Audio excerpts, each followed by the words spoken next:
உங்களை போன்றவர் அதுவும் அப்துல் கலாம் பேரை சொல்லிக்கிட்டு பேசுறதுங்கிறது தவறு. அதுக்கு பேரு விசில் அடிச்சாங்க பேர். அவங்களுக்கு திமுக காரனை கூட்டத்துல உட்கார வைக்கணும்னா கெட்ட வார்த்தை எதிர்கட்சியை திட்டினா தான் கூட்டம் வருது.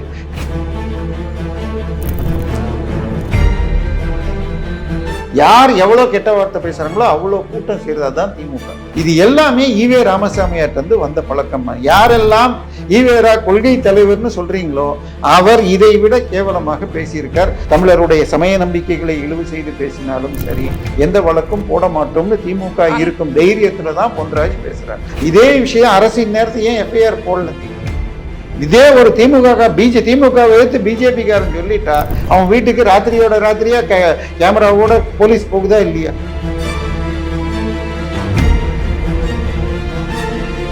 உங்கள் ஆரோக்கியத்தின் ஊற்று நண்பன் ஹெல்தி ஸ்வீட் ஃப்ளோர் உடனே ஆர்டர் செய்யுங்கள்.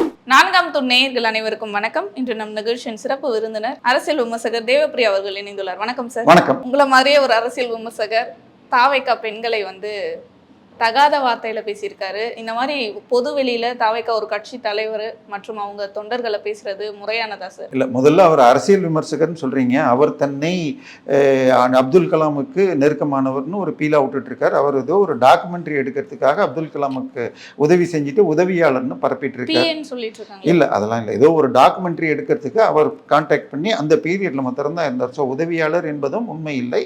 அதை தாண்டி அவர் நடுநிலையோடு எங்கேயும் பேசினதில்லை. நம்மளை பொறுத்த வரைக்கும் நாம் வலதுசாரியாக தெரிந்தாலும், அதாவது தேசிய இஷ்யூ பேஸ்ல பிஜேபி சப்போர்ட் இருக்கலாம், பட் பிஜேபி தப்பு பண்ணா அதையும் நாங்கள் இது பண்றதுக்கு பண்ண மாட்டோம். அவர் தெளிவாக தன்னை உடன்பிறப்பாக காட்டிக் கொண்டிருக்கிறார்.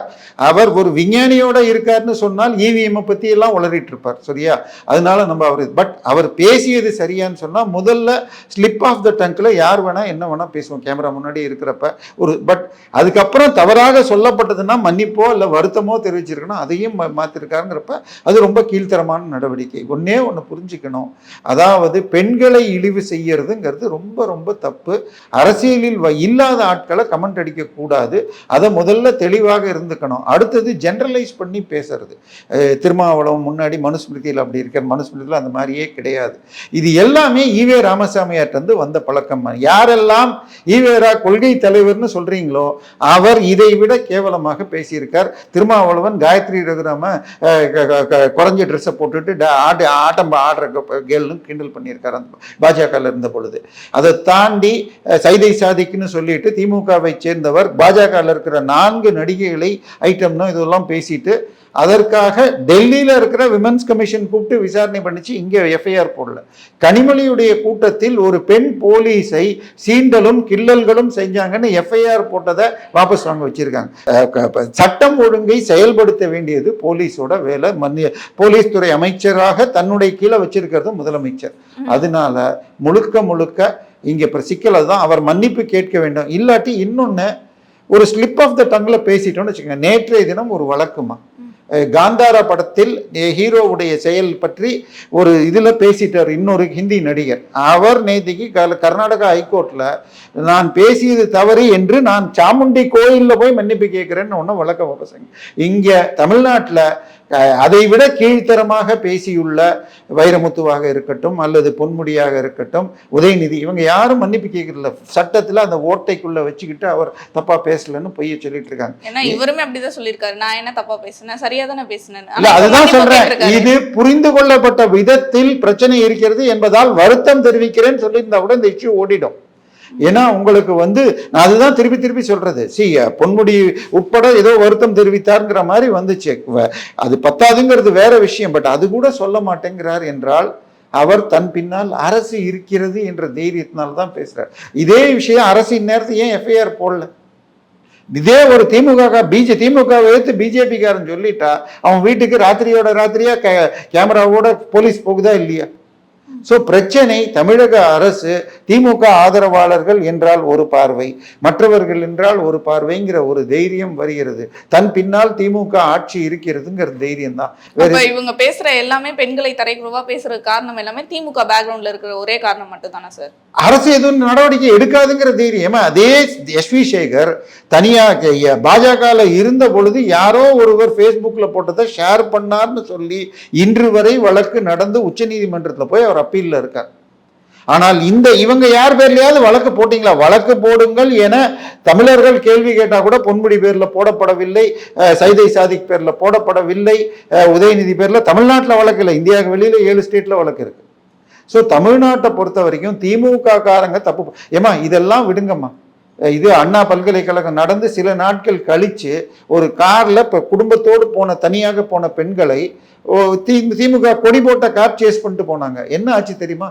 அடுத்த நாள் காலையில 5 சேனல் கேமராவை எடுத்துட்டு அந்த பெண் வீட்டுல போய் இருக்காங்க.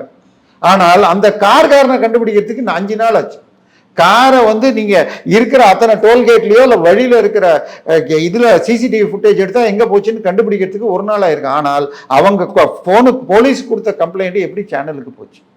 அதுல திமுகன்ற அந்த பாகுபாடு தான். அண்ணா பல்கலைக்கழகத்துல அந்த பெண் கொடுத்த கம்ப்ளைண்ட், பாதிக்கப்பட்ட திமுகவின் ஞானசேகரன் என்ற அவன் செய்ததற்கு கம்ப்ளைண்ட், அந்த பெண்ணுடைய பெயர், புகைப்படம், அந்த சொந்த ஊர் அட்ரஸ், இங்க பிஇல அவங்க மெக்கானிக்கலா சிவிலோ எலக்ட்ரானிக்ஸோ எந்த பிரிவு எந்த வருடம்னு எல்லாத்தையும் அவங்க மொபைல் நம்பரோட போட்டாங்க. எந்தெந்த நம்பர்லயோ போன் வருதுன்னு அந்த பெண் கம்ப்ளைண்ட் பண்ணியிருக்கா வக்கீல் கிட்ட. ஆனால் அந்த எஃப்ஐஆர் அப்லோட் பண்றாங்க அத்தனை டீட்டெயிலோட. பெண் விஷயம் என்றால் பேரை எடுத்துட்டு தான் போடணும். ஐ மீன் இதுக்குள்ளேயே ஏத்தரப்பையே இந்த டீட்டெயில் தேவையில்லை. இப்போ போக்சோ வழக்கு அல்லது பெண்கள் பாதிப்பு என்று சொன்னால், ஆனா இந்த விஷயம் இதை தாண்டி அந்த எஃப்ஐஆர்ல என்ன இருந்தது தெரியுமா? அந்த பெண் குழந்தை சம்மதித்து வைத்துக் கொண்ட உறவு வித் கன்சென்ட்னு போட்டிருந்தாங்க. இதை படிச்சுட்டு தான் லீக் ஆன எஃப்ஐஆரை நானும் படிச்சேன்னு சொல்லிட்டு அண்ணாமலை அதில் இந்த மாதிரி இருக்கு, இந்த வழக்கு மேல போச்சுன்னா அவன் தப்பிச்சிருவான்னு சொன்ன உடனே தான் ஹைகோர்ட் பார்த்துட்டு இந்த மாதிரி அந்த பெண்ணின் எஃப்ஐஆரை லீக் பண்ணது ஒரு முறை அந்த காமுகன் செய்தான் என்றால் இந்த லீக் பண்ண போலீஸ் அதை விட பல மடங்கு இதுன்னு சொன்னாங்க. அதுக்கப்புறம் 25 லட்சம் ரூபா ஃபைன் போட்டாங்க. அந்த கேஸ்ல திமுகவை காப்பாத்துற மாதிரி கமிஷனர் சில பேட்டிகள் கொடுத்தார். அமைச்சர் சொன்னதுக்கும் கமிஷனர் சொன்னதுக்கும் முரண்பாடுகள் இருந்தது. 2 பேர் இல்லை ஒரே ஒருவர் தான் அப்படிங்கலாம். இதெல்லாம் ஒரு பிலிமினரி என்கொயரி ஸ்டேஜ்ல ஒரு கமிஷனர் சொல்லக்கூடாதுன்னு, கமிஷனர் பேர்ல டிபார்ட்மெண்ட் ஆக்ஷன் எடுக்கணும், இந்த 25 லட்சம் ரூபா கொடுக்கணும் அப்படின்னு ஹைகோர்ட் சொல்லிச்சு. ஆனா சுப்ரீம் கோர்ட்டுக்கு 25 லட்சம் ரூபா ஒரு நாளைக்கு வாங்குற வக்கீல வச்சுட்டு கமிஷனர் பேர்ல இருக்கிற போர்ஷனை ஒதுக்கணும்னு கேட்டுக்கிட்டு அப்ப திருப்பி சுப்ரீம் கோர்ட் என்ன தெரியுமா சொல்லிச்சு? இந்த இது லீக் ஆகணும் என்றால் போலீஸ் ஸ்டேஷன்ல இருந்து தான் பண்ண முடியும். கண்டுபிடிக்கிறதுக்கு எத்தனை நாள் ஆகும்? இந்த அண்ணா பல்கலைக்கழகத்தில் திமுக ஞானசேகரன் அந்த வேலையை டிசம்பர் 23ஆம் தேதி செஞ்சான். ஆச்சா, இன்னைக்கு நம்ம இருக்கிறது 24ஆவது, 25 முடிஞ்சு போச்சு, 26 ஏப்ரல் மாதத்தை நெருங்கிட்டு இருக்கோம். இது வரைக்கும் யார் அந்த போலீஸ் ஸ்டேஷன்ல எஃப்ஐஆர் அப்லோடு பண்ணாங்கன்னு கண்டுபிடிக்க முடியல. சுப்ரீம் கோர்ட் போன வரைக்கும் இருக்கிற வழக்கு. ஸோ திமுகவிற்கு ஆதரவாக செயல்பட்டால் யார் பெண்களை இழிவாக பேசினாலும் சரி, தமிழருடைய சமய நம்பிக்கைகளை இழிவு செய்து பேசினாலும் சரி, எந்த வழக்கும் போட மாட்டோம்னு திமுக இருக்கும் தைரியத்துல தான் பொன்ராஜ் பேசுறார். நேற்றுக்கு திரு எஸ்வி சேகரும் அந்த விளாத்திக்குளம் கேஸ்ல அந்த பொண்ணு போனதுதான் தப்பு. மத்திய அரசு தூய்மை இந்தியா திட்டத்தில் டாய்லெட் கட்டுறதுக்கு ஒரு வீட்டுக்கு 12,000 ரூபாய் அலோகேட் பண்ணுது. அதை ஒழுங்கா இம்ப்ளிமெண்ட் பண்ணியிருந்தா டாய்லெட் எல்லா வீட்டுக்கும் வந்திருக்குமா? அந்த பெண் ஏன் வெளியில போகணும்? இன்னொன்னு அது ஊரை விட்டெல்லாம் போகல. அந்த நீங்க ஆனந்த விகடன் வெப்சைட்ல 300 மீட்டர் கிட்ட தான் சார் அந்த பக்கத்துல ஒரு கோயில் கூட இருக்குன்றாங்க. சோ அப்படிப்பட்ட இடத்துல இன்னொன்னு ஒருவன் தான் இருப்பானாங்கிறது எனக்கு சந்தேகமா இருக்கு. ஒரு பெண் குழந்தை ஒரு ஆளை இது மேனேஜ் பண்ணி சண்டை போட்டு கத்தி தப்பிச்சிருக்க வாய்ப்பு இருக்கு. ஒன்றுக்கும் மேற்பட்டவர் இருக்காங்களா? அதுக்காகத்தான் கேஸை டிலே பண்ணி டிஎன்ஏ ப்ரூஃப் வரக்கூடாதுன்னு பண்ணாங்களான்னு எனக்கு பயமாக இருக்கிறது. தமிழக அரசு யார் அந்த சார் இது வரைக்கும் தெரியாது. அதாவது அண்ணாமலை அவர்கள் அந்த கேஸ்ல அந்த சம்பவம் முடிஞ்சு வெளியில வந்த உடனே முதல்ல அவன் ஃபோன் பண்ணது ஒரு போலீஸ் ஐபிஎஸ் ஆஃபீஸருக்கு. மறுநாள் 14 முறை கோட்டூர்புரத்தை சேர்ந்த திமுக தலைவர் சண்முகம் என்பவர் அண்ணா பல்கலைக்கழகத்தில் வேலை செய்தவரோடு பேசினார். ஸோ திமுக காரங்க தப்பு பண்ணியிருந்தா காப்பாற்றுவார்கள் திமுக ஆதரவாளர்கள் அப்படிங்கிற தைரியத்தை தான் பொன்ராஜ் பேசியிருக்கார். இதுல ஒரே ஒரு விஷயம், திரு விஜய் அவர்கள் நேரடியாக டிஎஸ்பி ஆஃபீஸ்ல போய் கம்ப்ளைண்ட் கொடுத்திருக்கிறார். அது வரவேற்கிறது. இதை வச்சுக்கிட்டு இனிமே, ஏன்னா இது அண்ணாதுரை காலத்துல இருந்து செய்யறதுமா. அண்ணாதுரையை கேட்டாங்க, ஒரு நடிகைக்கும் உங்களுக்கும் தொடர்பு இருக்கான்னு. நான் இது பப்ளிக்ல சொல்றேன்னு சொல்லிட்டு நான் முற்றும் துணிந்த முனிவரும் இல்லை அப்படின்னு அந்த நடிகையும் சேர்த்து இன்சல்ட் பண்ண. ஸோ இது தொடர்கிறது. பெண்களை பற்றி பொது வெளியில் பேசவே கூடாது. அது இதற்கு விஜய் கொடுத்த இந்த கம்ப்ளைண்ட்டை வச்சுட்டு பண்ணணும். ஏன்னா விஜயும் முன்னாடி வந்தப்போ பண்ணலை. அவருடன் உடன் இருக்கும் நடிகையை பற்றி நைனா நாகேந்திரனும் மற்றவர்கள்லாம் பார்த்திபன் தான் பேசினப்பையும் கம்ப்ளைண்ட் கொடுக்கல. ஸோ இந்த முறை எலெக்ஷன் வந்ததுனால கொடுத்திருந்தாலும் இதை வைத்து கொண்டு பெண்களை பேசுவதை நிறுத்தணும். ஆனா ஒரு பக்கம் இப்ப விஜய் தொண்டர்களை வந்து பேசிட்டதா போயிட்டு இருக்கு பொன்ராஜ் அவர்கள் கேஸ். ஆனா இன்னொரு பக்கம் விஜய் கட்சியிலே பணியாற்றிய ஒரு பெண் வந்து ரீசெண்டா விலகி திமுகல சேர்ந்தாங்க, ரஞ்சனா அவர்கள். அவங்க என்ன சொல்றாங்கன்னா, இதே விர்ச்சுவல் வாரியர்ஸ் என்ன வந்து அபியூஸ் பண்றாங்க, டிஜிட்டல் அபியூஸ் பண்றாங்க அப்படின்ற மாதிரியான குற்றச்சாட்டு விஜய் மேலே வைக்கிறாங்களே. இல்லம்மா, டிஜிட்டல் வாரியர்ஸ் நீங்க சொல்றது அல்லது ஷாலினி அவங்க மேல திமுகவும் மற்றவங்கள விசிகாவினரும் எவ்வளோ வைக்கிறாங்கன்னு சொல்லுவாங்க. அவங்க ஒரு இதுதான் ஷாலினி மரியா என்று சொல்லிட்டு எல்லா சேனல்லையும் வந்து பேசுகிறவங்க. அவங்க திமுகவை எதிர்க்கிறதுனால திமுக இப்போ இந்த இதில் சோஷியல் மீடியாவில் உங்களை யாருன்னு கண்டுபிடிக்க முடியாதுங்கிற தைரியத்தில் அருவருப்பாக எழுதுபவர்கள் பலராக இருக்காங்க. பட் அதெல்லாம் வந்து யாரோ சில்லறைகள். இது இன்னும் சொல்ல போனால் இப்போ 18 வயசு கீழே இருக்கிற பையனா கூட இருக்கலாம். யார் அந்த ஐடிக்கு பின்னாடி இருக்கான்னு தெரியாது. பட் உங்களை போன்றவர் அதான் அப்துல் கலாம் பேரை சொல்லிக்கிட்டு பேசுறதுங்கிறது தவறு. இதுல வார்த்தைகள் மிஸ் ஆயிடுச்சு, தவறாக புரிந்து கொள்ளப்படுகிறது, வருத்தம் தெரிவிக்கிறேன்னு சொல்றதுக்கு ஒருவர் மறுக்கிறார் என்றால் பண்பாடு இல்லம்மா. அதுதான் பிரச்சனை. இல்ல சார், ஒரு பெண்ணே வந்து டிவிகேல இருந்து ஒரு பெண் வந்து இல்லம்மா, அந்த பெண்மணி பிஜேபியில இருந்தப்ப பஸ்ல இருந்து யாரோ விழுந்தப்ப பெரிய கலாட்டா பண்ணாங்கன்னு அதுக்காக அவங்கள கைது பண்றதுக்கு கூட போனாங்க. குன்றத்தூர் அமரம்பேடு ரோட்ல பஸ்ல நிறுத்தாம போய் தொங்கிட்டு போறாங்கன்னு பண்ணாங்க. அதுக்கப்புறம் தாவேக்காக போய் வந்திருக்காங்க. அரசியலுக்காக பேசுறதை விட்டுருங்க. நான் சொல்றது இந்த ட்ரோல் பண்றதுங்கிறது எல்லாம் யாருன்னு தெரியாம ஒரு பேக் ஐடியில இருந்து பண்றது. நான் சொல்றது இவர் ஒரு டிவி டிபேட்ல வாரத்துக்கு 4-5 நாள் வர்றவர், ஒரு அப்துல் கலாம் பேர் சொல்லிக்கிட்டு வர்றவர். இதுக்கு ஒரு மன்னிப்பு, வருத்தம் தெரிவித்திருக்கணும். இதை ஒரு காரணமாக வச்சுட்டு சார் ஜெயலலிதாவை பத்தி திமுக காரங்க பேசுற மீட்டிங்ல நம்மளால உட்கார முடியாது. திக கார மீட்டிங்ல யார் இருக்காங்களோ இல்லையா பொம்பளைங்களை பத்தி பேசுவாங்க. ஆர் ஆசாவாக இருக்கட்டும், திருமாவளவனாக இருக்கட்டும், மனுஸ்மிருதி பெரிய பெண்களே இதுன்னு சொல்லுவாங்க. அது மாதிரி அந்த மனுஸ்மிருதியில கிடையவே கிடையாது. சரியா? சோ இது என்னை பொறுத்த வரைக்கும் இது விஜய் அபிஷியலாக கம்ப்ளைண்ட் கொடுத்த பிறகு இனிமேல் பெண்களை பற்றி பேசாமல் மாறினால் சந்தோஷப்படுவேன். ஆனா ஏன் சார் தொடர்ந்து திமுக காரங்க வந்து பெண்களை வந்து இந்த அட்டாக் பண்றதே ஒரு வழக்கமா வச்சிருக்காங்க? ஏன்னா சிவாஜி கிருஷ்ணமூர்த்தி அவர்களா இருக்கட்டும், பொதுவெளியில பெண்களை தவறா பேசுறாரு, இவரா இருக்கட்டும், இன்னும் பல பேர் வந்து திமுகல இருந்து இதே மாதிரிதான் பெண்களை இழிவுபடுத்தி பேசிட்டு இருக்காங்க. இல்லம்மா, அதுக்கு பேரு விசில் அடிச்சாங்க கொஞ்சம் பேர். அவங்களுக்கு திமுக காரனை கூட்டத்துல உட்கார வைக்கணும்னா கெட்ட வார்த்தை, எதிர்கட்சியை திட்டினா தான் கூட்டம் வருது. யார் எவ்வளவு கெட்ட வார்த்தை பேசுறாங்களோ அவ்வளவு கூட்டம் செய்யறது. அதுதான் திமுக. அப்ப திமுக கூட இருக்க அந்த தொண்டர்களுமே அந்த மாதிரி தான் சொல்றீங்களா? இல்ல, அதுக்கு தொண்டர்கள் இல்ல, கூட்டத்துக்கு போறது யாரு? நான் என் லைஃப்ல 2 கூட்டம் 3 கூட்டம் கூட பார்த்தது இல்லை. சரியா? அதுவும் காலேஜ் படிக்கிற நேரத்தில் ராஜீவ்காந்தி மெட்ராஸ் வந்த சேலம் வந்தார், பார்த்தேன். கலைஞர் அவர்கள் ஒரு முறை கிருஷ்ணகிரி வந்தப்பையும் சிவாஜி அவர்கள் வந்த முறையும் பார்த்துருக்கேன். வேற எதையும் நேரில் போய் பார்த்தது இல்லைம்மா. நம்ம பல பேர் போக மாட்டோம். ஆனால் கூட்டத்துக்கு வர வைக்க, இப்போ யூடியூப்ல வர வைக்கிறதுக்கு நீங்க ஆசைப்படுற மாதிரி கூட்டத்துக்கு வர வைக்கிறதுக்கு திமுக காரன் கெட்ட வார்த்தை பேசினா தான் வரான்.